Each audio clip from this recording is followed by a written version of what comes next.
will stream to Discord in case anybody goes in there. Okay, I think we're good. So, welcome.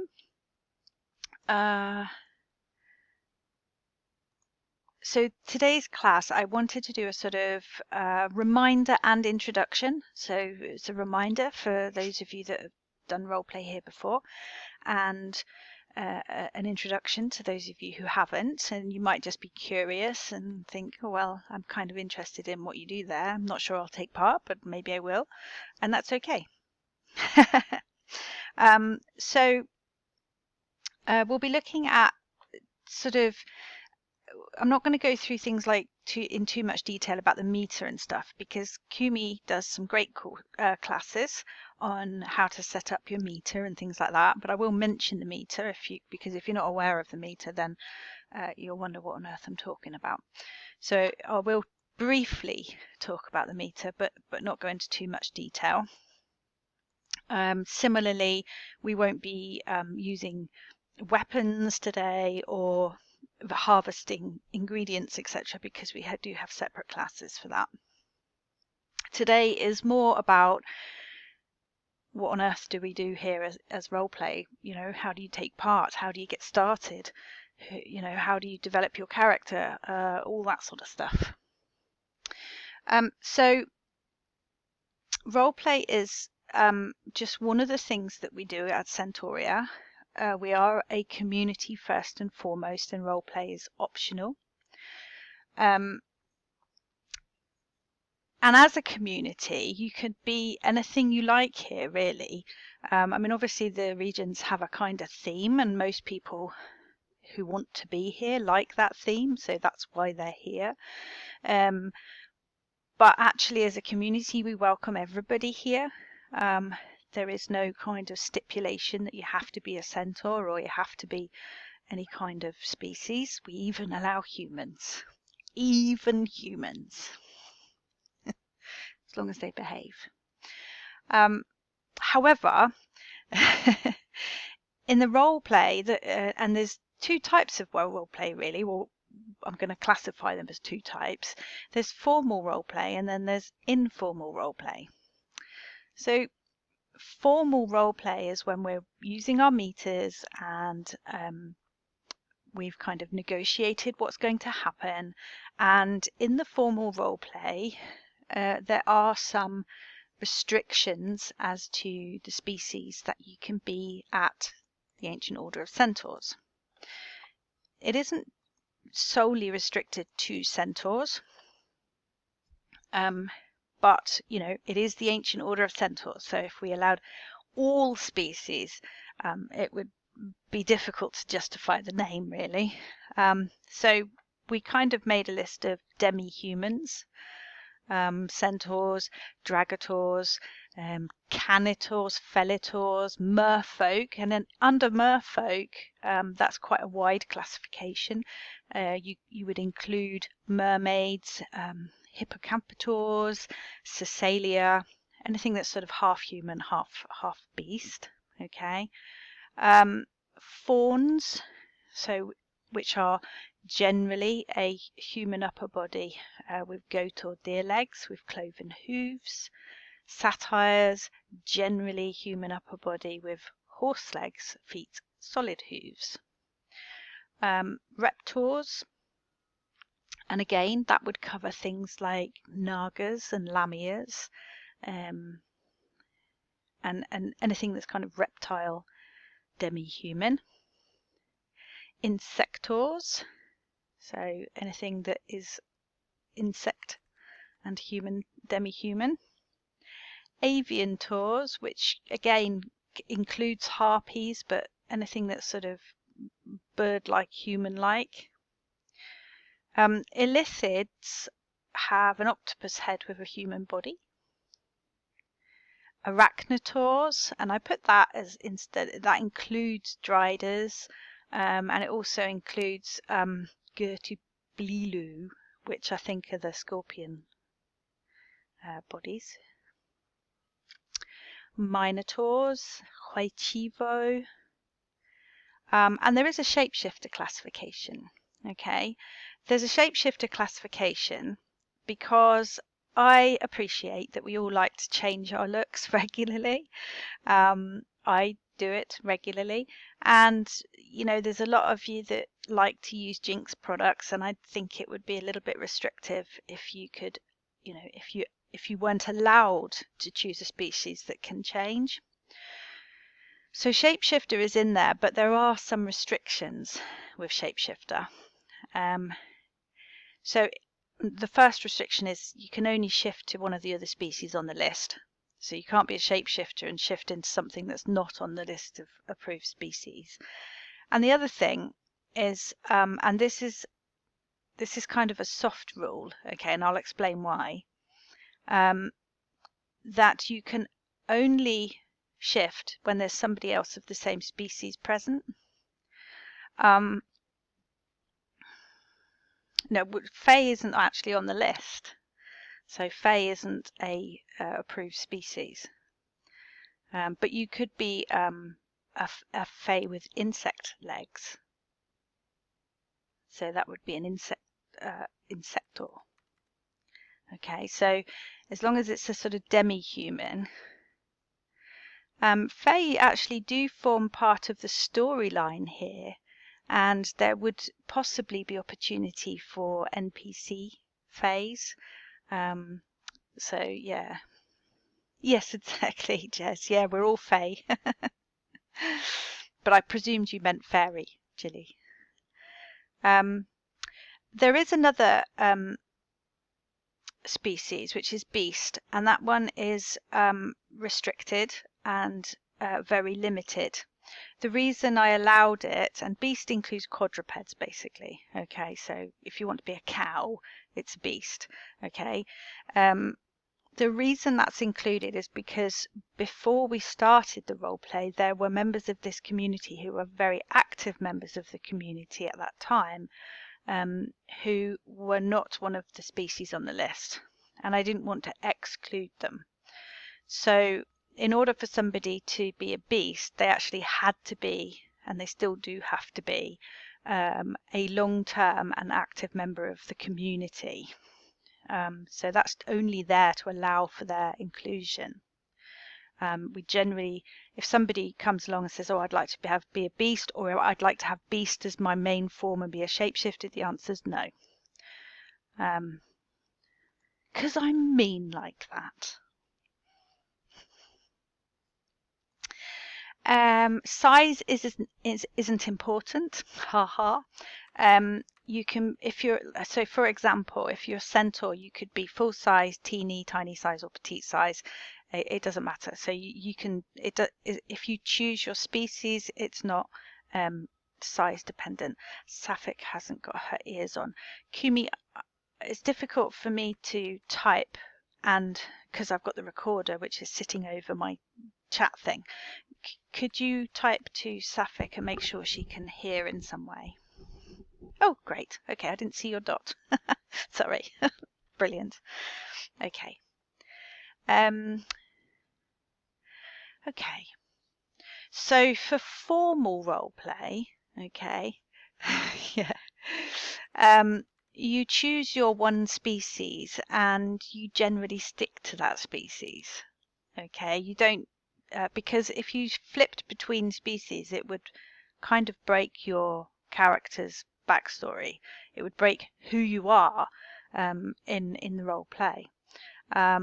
So it kind of monkeys around with storylines and is generally not a good thing to do. Okay, you could, however, if you really wanted to change species for a long term, you could kill off your character or have something happen to them that, as long as you write a story around it, you could do that, but you can't swap and change. Okay, so that's that. I am using the website as a kind of prompt for me. Okay,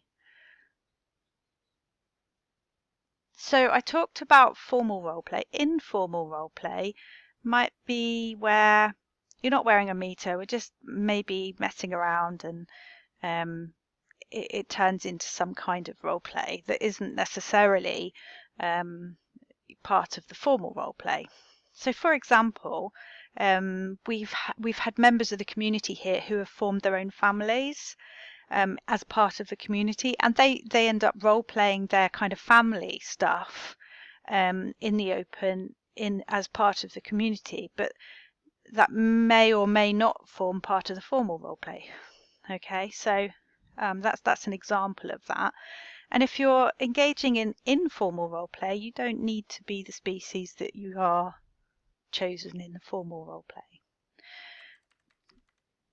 Another example of that, I suppose, is when we have meets down, like the Sunday Cinnabon brunch, or Bard Circle's another good example where some people might be kind of semi in role play and others not. So it's kind of, that's a bit of a grey area. When I go to Bard Circle, I'm not specifically there in character. Yeah. But people still refer to me as the Queen. In fact, people refer to me as the Queen wherever I go in Centauria, and that's okay. But I'm not I'm not role playing in that moment, so you don't have to. You don't have to call me the Queen. Yes, Kumi. Yeah. Yes, there are exceptions. So normally, and this is one of them, class. Okay, so normally if you're wearing your meter and it's switched on, so it says who you are and what you are, you are in character. Okay, because you are collecting experience points, you are your meter is active. So generally you shouldn't sit around with your meter on if you're not in role play. However, the exceptions to that are, like here today in class, okay, and in the classes where we need to actually use the meter, which makes sense that we're able to wear it. We may not be fully in character. Another example, again, at the Cinnabon Sunday brunch, there were Unity Cinnabuns that you could grab, and that would go into your pouch. Well, so therefore you're going to be wearing your pouch and your meter, but you may not be fully in character. Okay, so there are exceptions.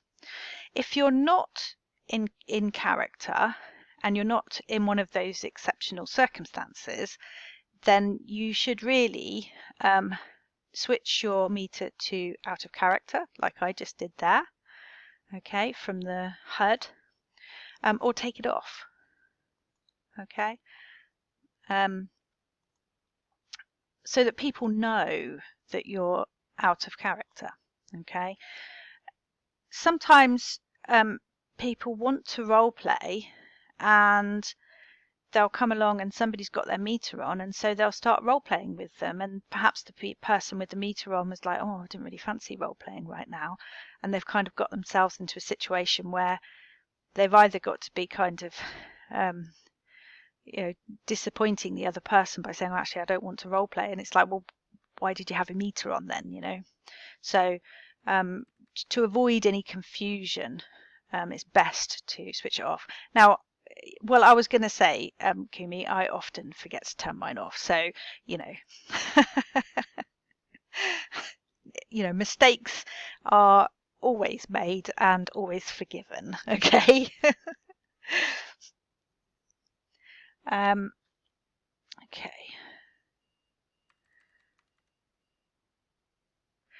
So in that same sort of vein, if somebody wants to role play, yeah, exactly, Drakena. If somebody wants to role play and you have your meter on or off or whatever, but you're really not up for a bit of role play, yeah, Jennifer, I accidentally drowned to death a few times. It actually can be really annoying if somebody almost forces you to role play. So you don't feel that you have to be forced. into a role play situation if you're not up for it. And even if you've worn your meter by mistake, just sort of go, I'm sorry, I shouldn't have my meter on. I'm really, I'm tired or whatever. And you don't have to be sort of pushed into role play. I've felt a couple of times, not necessarily here, but where it's in other places where just been sat quietly having a moment, and like somebody comes along and starts role playing with me, and it's kind of like, okay, I didn't ask for that. Role play is about negotiation, and communicating with each other. Perhaps just a simple I am to say, hey, do you want to do a bit of role play? Yeah, exactly. Then it allows that person to sort of say, oh gosh, I'm actually a bit tired. No, I'd rather not. Okay. So just be aware, and similarly on the other side of that, on the flip side of that, if you wander into a role play situation, so if you kind of wander into a group of people and they happen to be, or they appear to be role playing, don't introduce yourself out of character. Don't, oh, hello, how you doing? It's like that can really break somebody's role play. So a really good bit of advice for anybody in any role play sim is to wait, watch, listen, see what's going on before you open your mouth. Whether that's in text, basically, before you speak, just stop for a moment, see what's happening. And if you're not sure, I am somebody, and say, is this a formal role play going on? Yeah, exactly, Drakena. But I do appreciate that people forget, and I forget, so I can't really give people too much shit for having their meter on when I do it myself. Okay. So we've talked about formal role play. We've talked about informal role play. I'd like to mention now the major storyline events that we have at the Ancient Order of Centaurs. Okay, so formal role play, informal role play can happen at any time, any place. Generally the formal is negotiated beforehand. All right.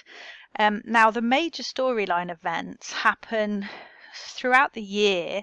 We may have several throughout the year where it's designed to bring the community together so that we're all kind of role playing in a common storyline, and there's opportunities to do that. There's often a quest element as well, so things to do, go and collect, and I like to try and get everybody to work together with those things, but I guess at some point in the future we might have a situation where I get you working against each other to do those things. But generally it's a kind of, right, so for example, at the last major storyline event we had to collect a lot of ingredients actually to make 100 amulets. So people had to go and collect lots of ingredients, go to specific cauldrons. They were given some recipes. Okay, go to specific cauldrons and it would give you stones, okay, colored sort of magic stones on the 3 different recipes, I think, if I remember correctly. And then you had to take those stones to a shrine and pop them in there, and you were given an amulet. You then had to take the amulet to a sort of repository up here at the members area, and you would res it, and it would log it as being resed. And you could only do that once per person per day. So the more people that took part, the quicker the goal would be achieved. Okay, so we had to collect 100 amulets. We also had to collect 100 swords, and the swords you had to go and mine metal ore from some caves, and then you had to go to the blacksmith's place down on Glenstorm and put your metal ore and I think some extra bits like wood and leather, maybe, I can't remember, into the furnace. And if you put it in there correctly, it would give you a sword. And then again, you would bring the sword up here, and once per person per day, you would log the sword and until we had 100, which we did. And it took about 2 weeks, if I remember rightly. of people rushing around collecting swords and amulets, which is about right. I think that's a good length of time. So that was the sort of quest element. There's lots of opportunity within a major storyline event for your para roleplay. Para roleplay is where it's spoken, basically. There's a kind of story going on between people in word. Okay, and there's lots of opportunity for that, but it can sometimes be a bit difficult to know how to start that, or when, or with who. Again, as I mentioned before about kind of busting in, it's a really good idea to watch and wait and see what's happening. With any major storyline, there is a certain amount that will be unknown at the beginning. Okay, I might know some stuff. I might have a plan of things that are going to happen. But the community may not. The roleplay community may not know everything. And it's actually quite difficult to sometimes stop that from rushing off in some direction that isn't going to meet with like the next bit of the storyline. If I've got sort of a skeleton mapped out of what's going to happen, I have to kind of steer people away from going off on a tangent. So when we're doing a major storyline event, there will be some roleplay happening here in World, and we encourage people to copy and paste the chat to me, and it goes on to the AOC Chronicle, which is like our kind of newspaper, in-character newspaper. It can also happen in Discord if you use Discord.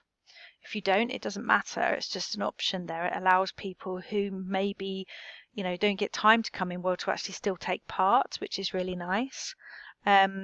So, those are sort of, you would look at what's going on with the story, look at what sort of direction the story has been delivered in the main storyline, because you're always given a kind of introduction to it. Okay, let me show you, because some of you won't have seen any of this. And I'll give you an example. Okay, so at the very beginning of the last major storyline, I quietly asked one of the members of the community, who's a ranger, okay, to report to me that he had heard rumors that there were dark creatures about. Okay, so this was and that post there was the first post that was made. Okay, so I quietly asked Raven that he had gone, he'd gone off doing his ranger business, and had heard rumors and came back. And so when those rumors came back, I wanted them to spread. Okay, so the community knew that there was a major storyline imminent, but they didn't know what was going to happen. But suddenly there was these rumors that there's dark creatures heading this way. Okay, so again, it's kind of managing that so that there's enough room for that to happen. And quite often I found myself having to slow people down, because it's like, okay, we've having some rumors. The rumors now have to spread, and there might be some fear. And there's such an opportunity there to take part in some para role play with friends. You could say, hey, can we do a bit of role play? Yeah, let's do that. Okay, and you sort of say, oh, have you heard the rumors? Yeah, I know. I've been so worried. What about Vitrolia? Is she dead? Is she? What's happening? And you can have these little conversations. Log it, copy it to me, and we start to put it. So, and actually, that's what we did. Because then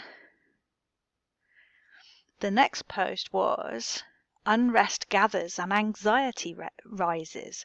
And so I then took all these little bits of Discord role play, all the little bits of chat role play that had been given to me, and I took them all from those places and I consolidated them into a post over time. And again, got to allow the time for people to take part. You don't have to look at all these now, they're just there for reference. But there's quite a lot, and you'll see that there's a lot of little para roleplay sort of instances, if you like, that I'd collected and brought back to the Chronicle.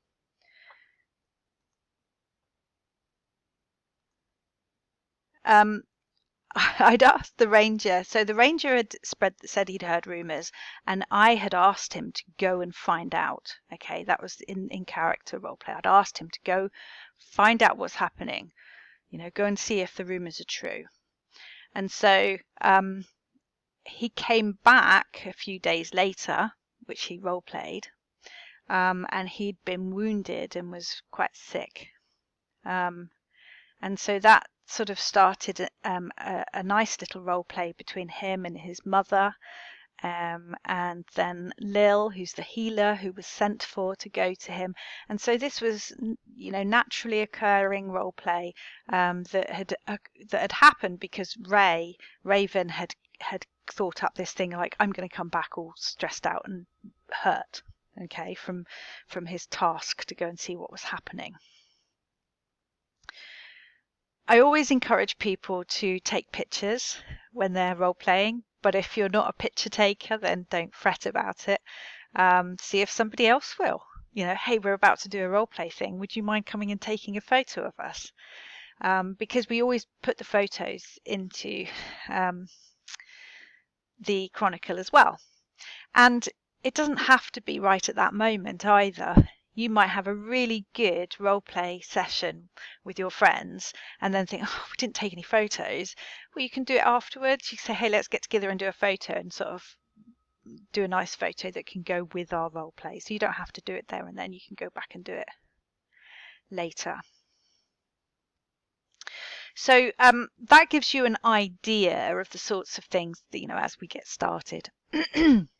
So my input to that was that I knew that I was going to start a rumour that there's dark creatures coming, okay? And I'd asked Raven to then come back and report that yes, indeed, there are dark creatures coming, okay? And then I knew I was going to call an emergency meeting, which happened, okay? So everybody gathered together and I gave them the scary news that the rumours were true. There are dark creatures coming, okay? And we needed to make preparations. We needed to make some amulets of Invertitia, which if you read the backstory of Centauria and Queen Julala, you'll understand what Invertitia is. And we had to collect the swords. So from this early para roleplay and sort of experience of people, the rumours, Raven coming back, all of that probably took about a week. Okay, we then went into the quest element and people went and found swords and amulets. Once that was finished, we were ready for the dark creatures to come, and so we then had some battles. Okay, and I'll always try to incorporate some battles into the roleplay because lots of people enjoy killing each other. It is fun actually, and I think that's probably really important to say. We have a lot of fun here with the role play. There's often a lot of humour in it and sarcasm, and the battles, generally are very funny.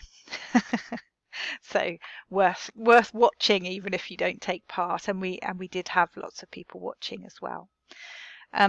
So in the Chronicle, you can kind of follow through the story of what happened in the last roleplay event, and if you're interested to take part in the next roleplay event, then it would be a good idea to do that. Okay.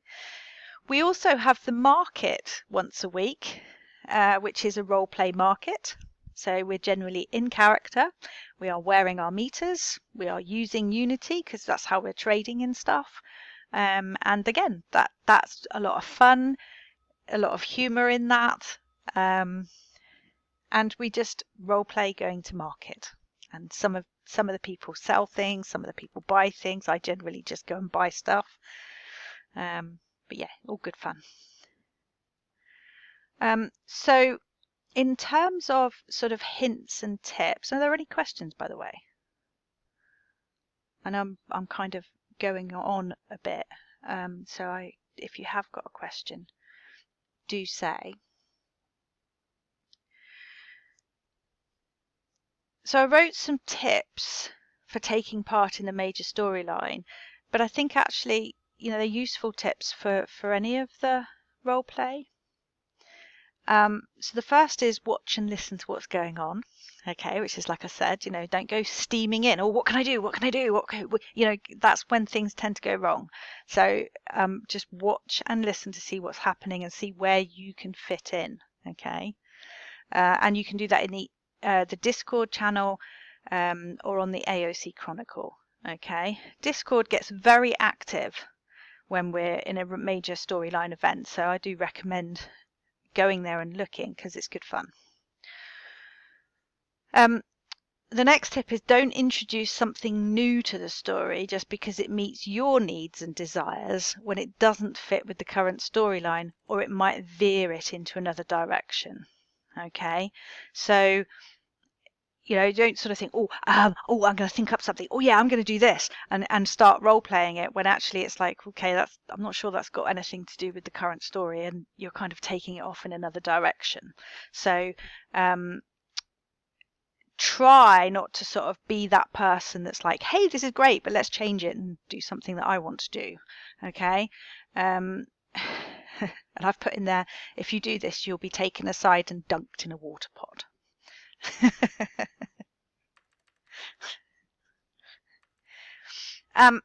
Metagaming, okay, is a term that's used in role play quite a lot. Metagaming is role-playing something that your character wouldn't know.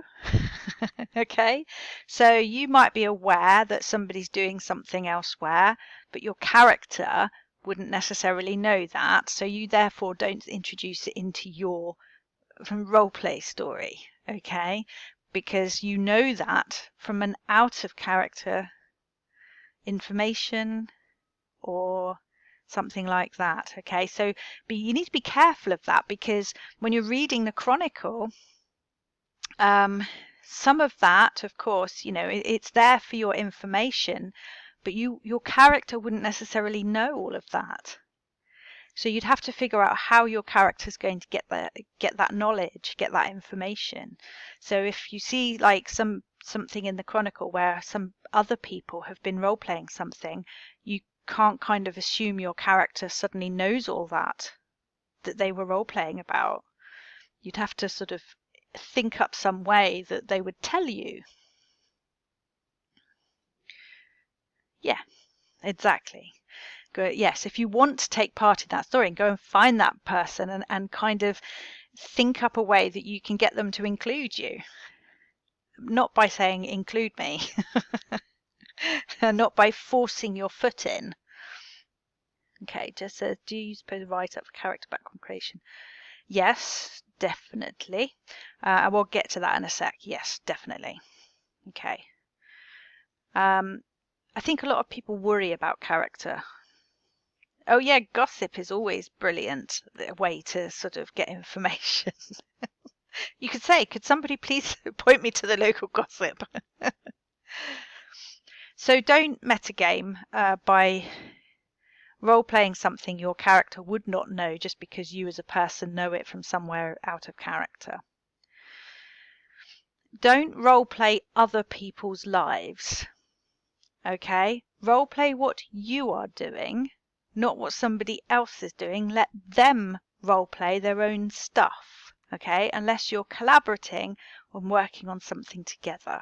Okay? So if you sort of think, so where's an example from last time? I can't remember now. Yes, Jess. Oh yeah, so Pearl and Kumi did a vision about ravens heritage or his provenance, and so that's about Raven.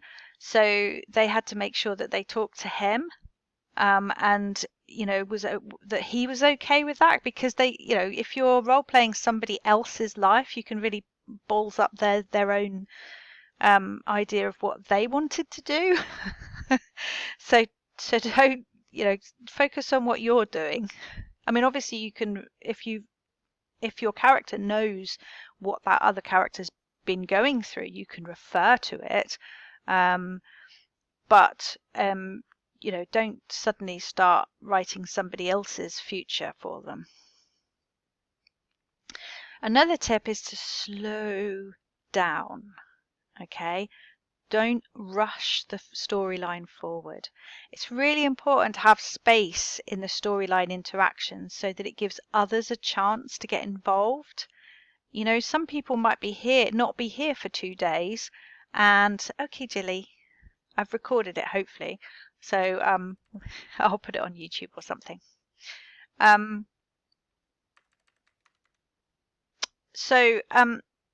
Yeah, somebody might not be here for 2 days, and they really want to take part in the role play, so we need to give them space to do that. And if you've kind of moved the story on to the next part by the time they get back, I mean, obviously within reason, if they're going to be away for a month, then they'll miss it. But, if it's kind of just slow down, don't rush the story forward. So, it stops others from taking part in the bits you've skipped past. And also the event will be over way too quick. So just take your time and remember that there are others who might have something to contribute to that part of the story, and to give them space to do that. The next bit refers really to what Jez was saying about your own character's backstory. So do think about your own character, who you are, and your backstory, and draw upon it for the roleplay storyline. I'm going to talk a little bit more about backstories in a second, okay? But you would use that in the roleplay storyline. You wouldn't suddenly change your character, okay? So it's really useful to develop your character and to write your backstory, because it really helps you when you're thinking about engaging in the roleplay, because you know who you are. If you don't know who you are, you're going to be kind of clutching at straws. If you haven't yet established your backstory in your character, we suggest that you just take a little bit of a back seat in terms of your character. Otherwise, it might be rather confusing if your character changes significantly between storylines. Okay, but don't let that stop you from taking part. What I'm saying is, if you haven't developed your backstory in your character, don't come in going, haha, I'm a pirate, if that's not going to be your character. So if you haven't developed it, just kind of don't make too much of a big focus on who you are, and you can still take part in the role play. That's still possible. So you can draw upon the Centauria backstory, which I will give you the link to.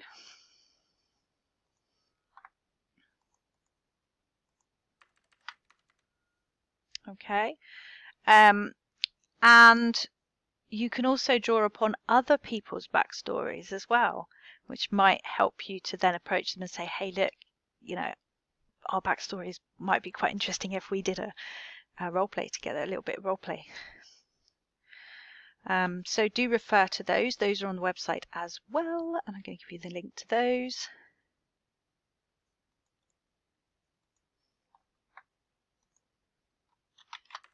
There we go. Now, all right, let's talk about developing your character then. There is a video of the last class we did on developing your character, which was given by Mike, Lil's husband, real life husband, who isn't here that much, but he's done quite a lot of role play, so he gave that class. Okay. As I said, it's a really actually very useful thing to do to figure out who you are in the role play, because if you don't have that, you're going to go into that role play not knowing who your character is, and therefore it's not going to be consistent. Okay. It's difficult to kind of feel who you really are in the role play. And often we find that when people haven't developed their character and backstory, those are the people who tend to want to flip species or change regularly, and they don't really know where they fit into the story. Okay. So one of the ways you can develop your character actually is to write your backstory. And a lot of people get worried about, oh, but don't I have to know my character in order to write my backstory? But actually it can really easily work the other way around. By writing your backstory, you can develop who your character is. So backstories are on the website, and they will also be kept in the library as an archive. And Bauer is our librarian.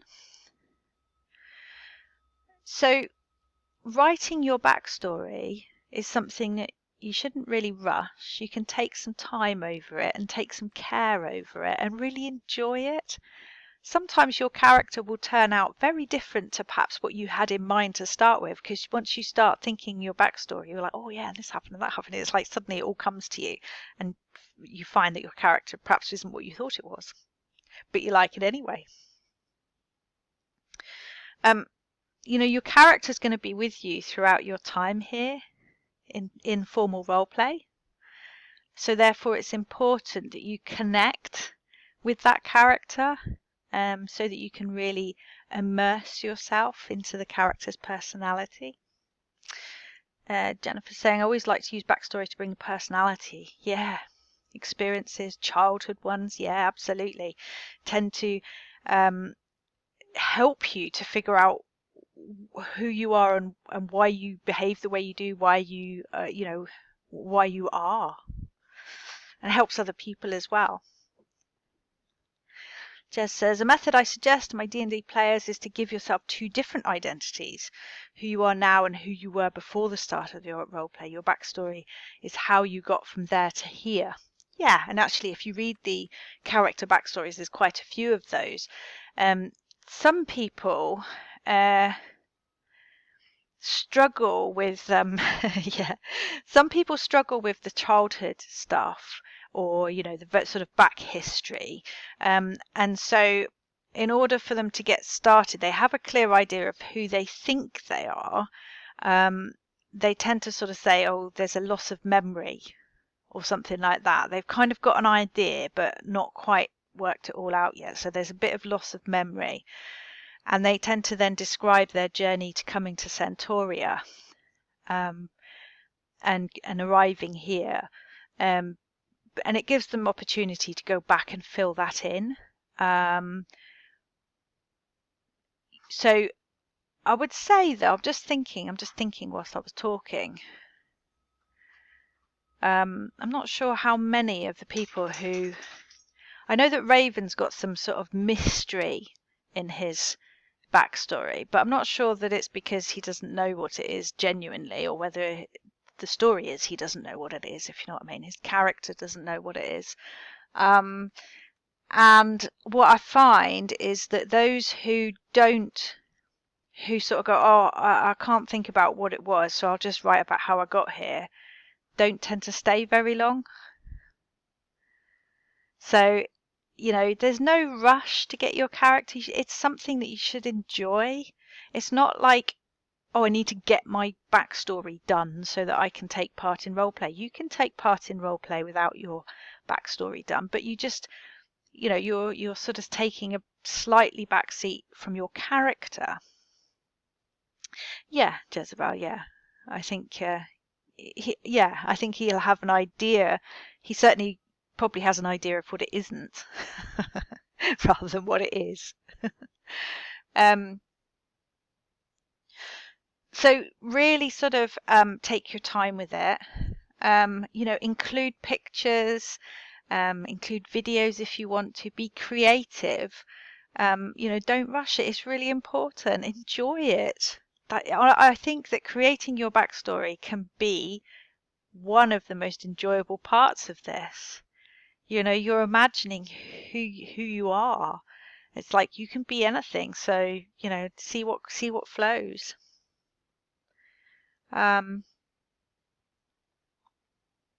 So some useful questions that you might ask yourself. I'm just going to flip through them really quickly because they're on the website, so you don't need to read them out. But here's some ideas that might help you to figure out who your character is and where they came from. Okay. It's like, where and when was your character born? To whom? Who were your parents? Do you know who your parents were? How old are you? What species are you? Were you a different species once? Quite a lot of our members started off as some other species, and there's something happened. Okay. Is there a story about your mother's lineage? What species was your mother? What species was your father? Is there a story about how your mother and father met? If you don't know who your parents are, who raised you? What do you remember of your life growing up? Is there a memorable story about your childhood? Are there memorable stories about your youth or your adult going into adulthood? Yep, those are good. If you have powers, how did you gain them or did you learn them? If you're a healer, who taught you? If you're a warrior, who taught you to fight? What battles have you seen? Who have you killed? Have you been killed yourself? Were you brought back to life? Do you have scars, injuries, birthmarks, distinguishing marks? If you don't have any skills, why don't you have any skills? Maybe you lived a very simple life, and that's fine. What was your simple life like? You don't have to have skills. That's okay. I was born on a flower and I spent my days in the meadow. It's like you don't have to be skilled. Do you worship a god or gods? Which gods? How did your life journey bring you to Centauria?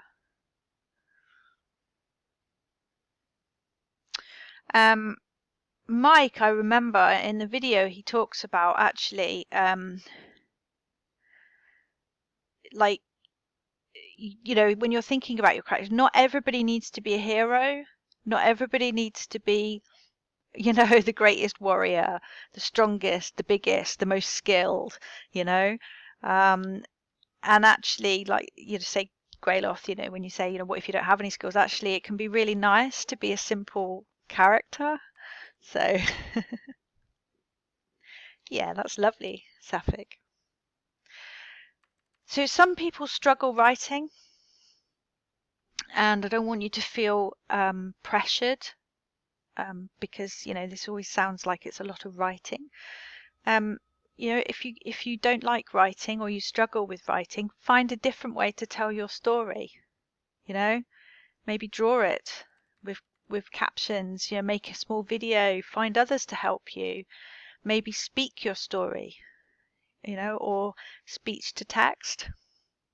The whole point of creating it is, your backstory and developing your character is to engage you more fully into the role play. This isn't school. I'm not the head teacher. This exercise is for you, not anybody else, really. Although it's useful for everybody else with the role play, but it's something really for you. And I think if you approach it in that way, rather than thinking it's something that you have to do, that actually this is something that you can do for yourself and benefit from it, then it might be a nice thing. I often hear members saying, oh God, I've got to do my backstory. Oh, I've got to finish that. Oh, I've got to finish that. And it's like, just, be with it. Don't see it as homework.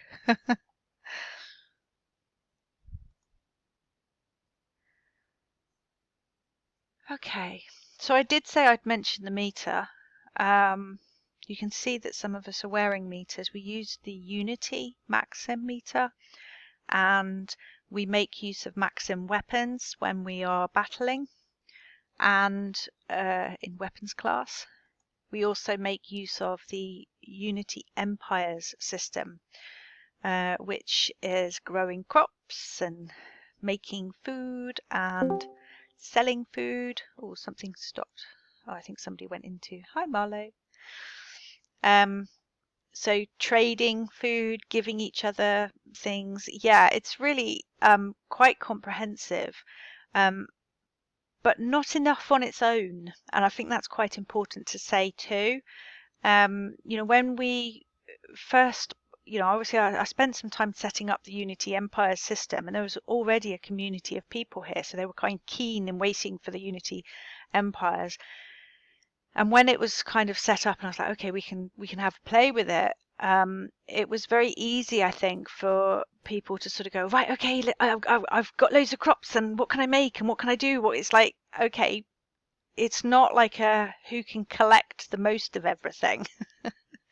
You'll very quickly get bored of that. So, the Unity Empires is here for us to use as part of our role play. You might enjoy going and watering the crops and harvesting them, and by all means go ahead and do that. But if it bores you, then don't.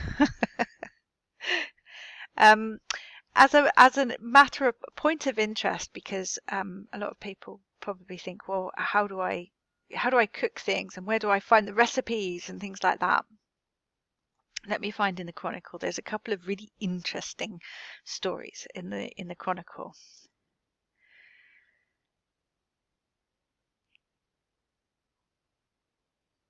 Yes, starts with the mystery of the porridge recipe.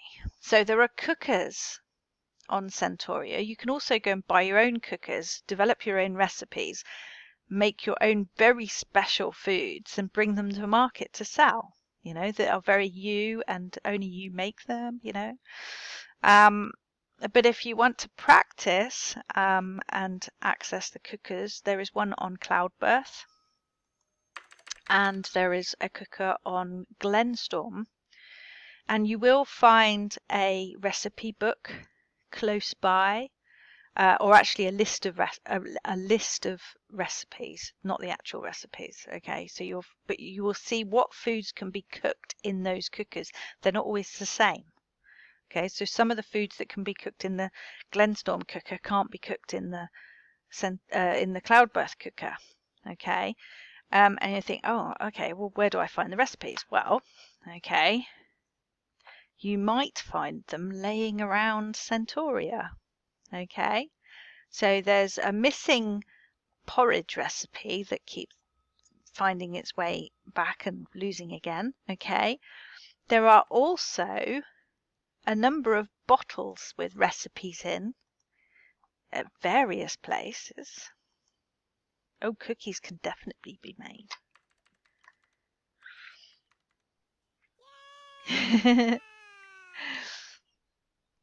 You could have your own range of special cookies. Take them to market. Suffolk special cookie recipe. So there was a disaster in the sky, and whilst some of the recipes were being delivered, there was a bit of a disaster, and they were dropped. So you might find some bottles hidden about the place. So then I decided, when I ordered the next batch of recipes, to have them brought by ship. And would you believe it? There was a disaster at sea then.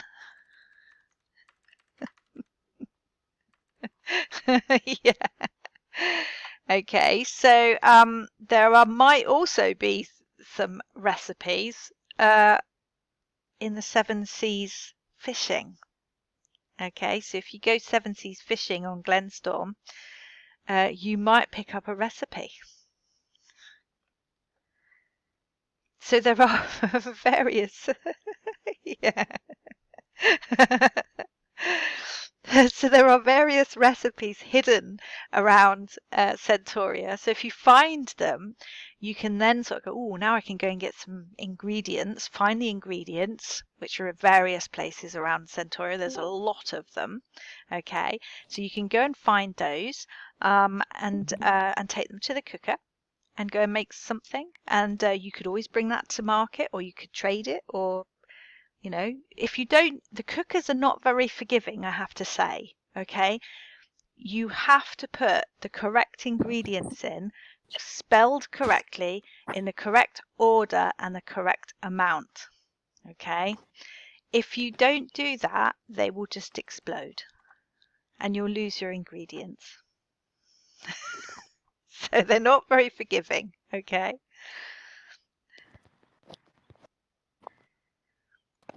Oh, somebody's got their mic on. I can't see who it is though.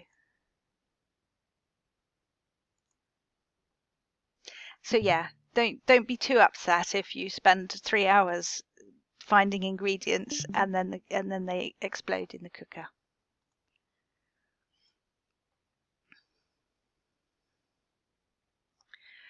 Okay.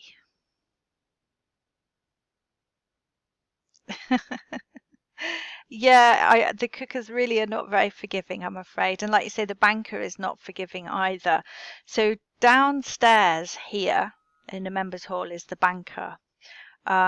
He's a goblin, and as we all know, goblins are very kind of loyal and stuff, but they are notorious misers, and they look after the money well. But I tell you, don't try and steal some money. Don't touch what you shouldn't be touching on his desk, or he might hurt you. Okay. And if you don't put the correct amount of money, because he will change money for you. Okay, so at Centauria we have our own currency as part of the Unity Empire's system. We have chirons, drachma, and obols. An obol is 1 unit. A drachma is 10 obols, and a chiron is 10 drachma. However, if you want to change obols for a drachma, you're going to have to give the goblin banker 11 obols, and he will give you a drachma. Or if you want to exchange a drachma for obols, if you give him 1 drachma, he will only give you 9, because he's mean.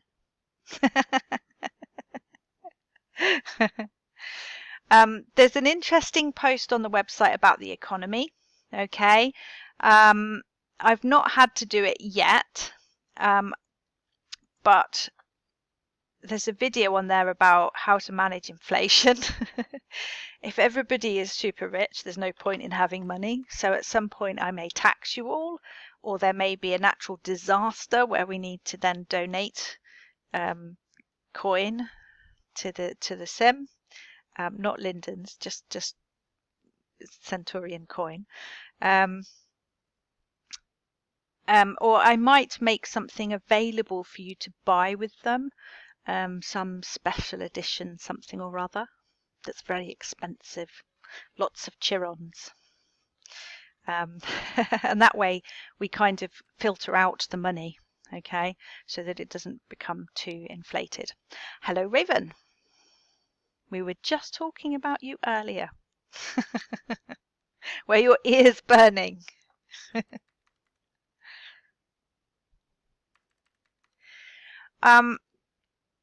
So for those of you who haven't taken Kumi's introduction to the meter class, I recommend it. She will go through the whole meter thing and what you need to do, how to set it up, what it all means, okay? And she will also show you how to go and grab some coin from the startup chest. Okay, so there's a pay chest that's for startups, new roleplay members, and you can go and grab yourself some coin. But also there might be 1 or 2 coins laying around Centauria. because recently there were some renovations. As you're all aware, you may have seen the renovations around Glenstorm and Runewit particularly. And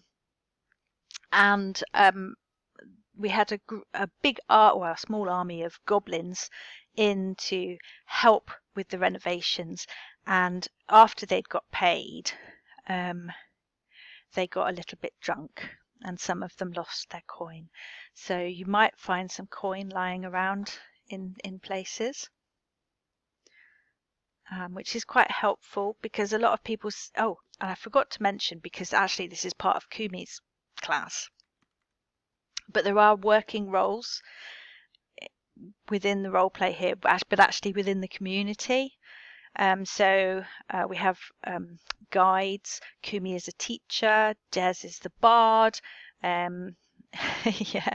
So there are working roles, and they actually get a stipend of coin.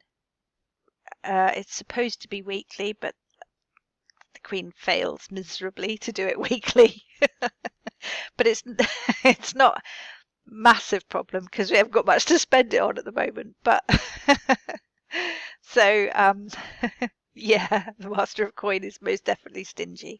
But there is a stipend for working roles, and you do get given coin when I remember to reset the chest. And I think, Jez, I need to have a look at that for you as well, because I think you changed your role to Bard, but Bard is on the list, so you should be able to get coin from the working role chest. Yeah. Oh, good. Okay. Yes, you do need to speak Goblin to get in favour. Okay, there's quite a lot of information there, and I'm not going to go into too much else because things like classes and things comes into the meter class. That's confusing even itself, isn't it? So you don't need to spend lindens to roleplay here, okay? Because we have our own currency. The only time you might want to spend lindens is if you want to go and get yourself some of the Unity Empire stuff, so that, like I say, if you wanted to like bake your own cookie recipes and things like that, then you would have to go and buy the stuff to do that. If you want to sell at market, you need to go and get the sales scripts, things like that. So if you want to do that, then you can, but you don't have to do that to take part in the role play.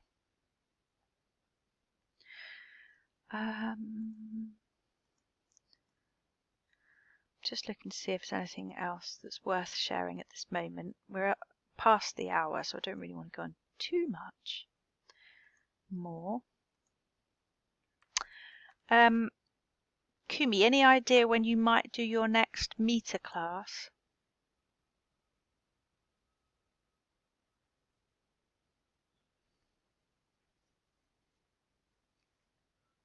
I think so, Jez. If you do have questions, of course, you can ask Centaurius support, and she will relay that question to all of the working roles, okay, and then somebody can get back to you with an answer. Or you can just ask in Discord if you're in there.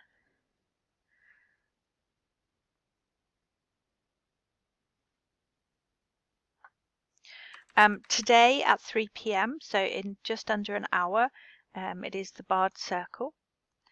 Very welcome to come along, and I believe we're going to have a sort of impromptu, what do you call it, Jez? Writing on the spot type thing. Okay. Improvisational poetry. Okay, see, I'm getting tired. Language centers are the first to go. So improvisational poetry. Yes, we tend to come up with a topic and then everybody has a go at writing something, and it's very funny generally. But you don't have to do that. You can just come along and watch. It's a lot of fun. I will be able to pop along for a little bit, but I can't stay up too late because I've been staying up too late too much.